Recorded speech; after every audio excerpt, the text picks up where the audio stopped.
안녕하세요. 얼바인 부동산 전문가 그레이스입니다.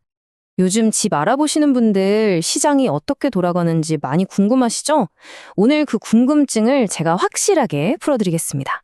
지금 시장 상황을 딱 한 문장으로 표현한 말이 있는데요. 코탈리티의 수석 경제학자인 셀마 헷 박사가 이런 말을 했어요. 주택가격 상승세가 둔화되는 건 몇 년간 지속 불가능할 정도로 올랐던 시장에 꼭 필요한 재조정이다. 바로 이 재조정이라는 말이 지금의 거대한 변화를 아주 잘 보여주는데요. 자, 그럼 이게 대체 무슨 의미인지 본격적으로 파고들어 볼까요? 1.1%, 이 숫자를 한번 보세요. 이게 10월 기준으로 연간 주택가격 상승률인데요. 2012년 이후로 가장 낮은 수치입니다. 엄청나게 올랐던 집값이 드디어 좀 숨고르기에 들어갔다는 아주 중요한 신호죠. 그래서 오늘 이 시장의 변화를 제대로 이해하실 수 있도록 제가 하나하나 짚어드릴 거예요. 시장이 왜 이렇게 식었는지, 또 렌트 시장은 어떤지, 이게 우리 바이어들한테는 어떤 의미인지, 그리고 제일 중요한 거, 과연 지금이 집 살 타이밍인가? 이 질문에 대한 답까지 함께 찾아보시죠. 자, 그럼 첫 번째 순서로 한때 정말 불처럼 뜨거웠던 시장이 어떻게 다시 균형을 찾아가고 있는지 그 증거들부터 한번 살펴보겠습니다. 이 그래프 한번 보세요. 정말 확연한 차이가 보이죠. 올해 초만 해도 3.4%나 올랐던 집값이 10월에는 1.1% 상승에 그쳤어요. 그러니까 연초에 그 뜨거운 기세가 연말로 오면서 거의 다 꺾였다고 볼 수 있는 거죠. 이런 변화가 그냥 전국적인 평균만 그런 게 아니에요. 실제로 우리가 주목해야 할 특정 도시들에서 더 뚜렷하게 나타나고 있거든요. 여기 표를 보시면 시장이 가장 빠르게 씻고 있는 탑 10 도시들이 나오는데요. 텍사스랑 플로리다 지역이 많죠.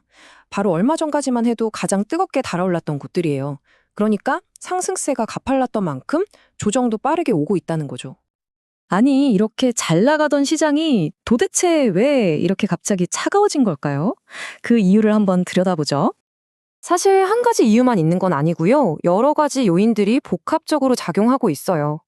일단 시장에 나와 있는 집, 그러니까 재고가 눈에 띄게 늘었고요. 반면에 집을 사려는 수요는 좀 약해졌죠. 여전히 집값이 부담스러운 수준이기도 하고 또 연초에 모기지 이자율이 높았던 것도 한몫했고요. 근데 여기서 제일 중요한 포인트는 이거예요. 살 수 있는 집은 많아졌는데 사려는 사람은 줄었다. 바로 이 점이 시장의 판도를 바꾸고 있는 겁니다.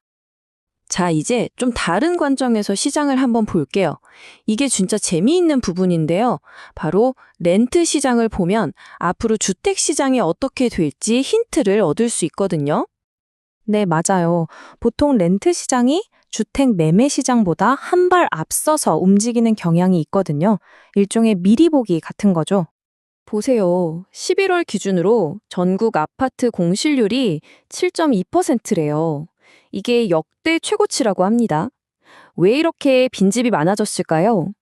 새로 지은 아파트는 쏟아져 나오는데 수요는 그만큼 따라주지 않는 거죠.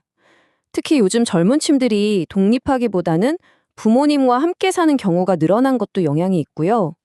이렇게 빈집이 늘어나니까 당연히 어떻게 되겠어요? 렌트비가 떨어지겠죠? 실제로 전국 중간 렌트비가 넉 달 연속으로 하락했어요. 이게 우리 주택 구매자들한테는 어떤 의미가 있냐면요. 아, 렌트비도 내리는데 굳이 서둘러서 집을 살 필요가 있을까? 하고 좀 더 여유를 갖게 된다는 거죠. 조급함이 줄어드는 거예요. 자, 그럼 지금까지 살펴본 이 모든 데이터들, 이게 바로 여러분, 즉 우리 바이어들에게 어떤 의미를 가질까요? 결론부터 말씀드리면 이제 힘의 추가 구매자 쪽으로 기울고 있다는 겁니다. 이 숫자 좀 보세요. 11.7%는 시장에 나와 있는 매물이 작년 같은 기간보다 무려 11.7%나 늘었다는 뜻이에요. 이게 뭘 의미하겠어요? 딱 1년 전만 해도 상상할 수 없었던 훨씬 더 많은 선택지가 여러분 앞에 놓여 있다는 강력한 신호죠. 바로 이 점이 여러분에게 엄청난 이점을 가져다 줍니다. 첫째, 재고가 늘었으니 더 많은 집을 비교해보고 고를 수 있죠. 둘째, 집들이 시장에 머무는 시간이 길어지니까 더 이상 조급하게 결정할 필요가 없어요. 충분히 생각할 시간을 벌 수 있는 거죠.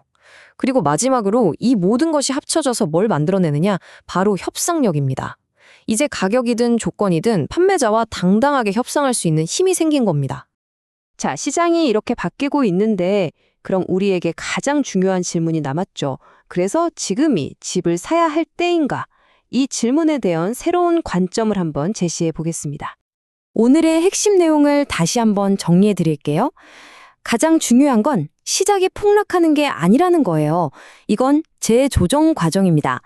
가격 상승세는 10년 만에 가장 낮은 수준으로 안정됐고요. 매물은 많아져서 선택의 폭이 넓어졌습니다. 그리고 협상의 주도권이 다시 구매자에게로 넘어오고 있어요. 어때요, 이제? 그림이 좀 그려지시나요? 지난 몇 년 동안 정말 정신 없었잖아요. 셀러가 갑인 시장이었죠. 하지만 이제 그 흐름이 바뀌었습니다. 차분하고 현명한 바이어들에게는 분명 새로운 기회가 열리고 있는 거예요. 자, 이렇게 시장이 재조정되는 시점에서 여러분은 어떤 전략으로 여러분의 드림홈을 찾아 나서시겠어요? 복잡한 시장 상황 속에서도 여러분의 행복한 내 집 마련, 저 그레이스가 꼼꼼하게 챙기겠습니다. 궁금하신 점은 언제든 문의 주세요. 감사합니다. 그레이스였습니다.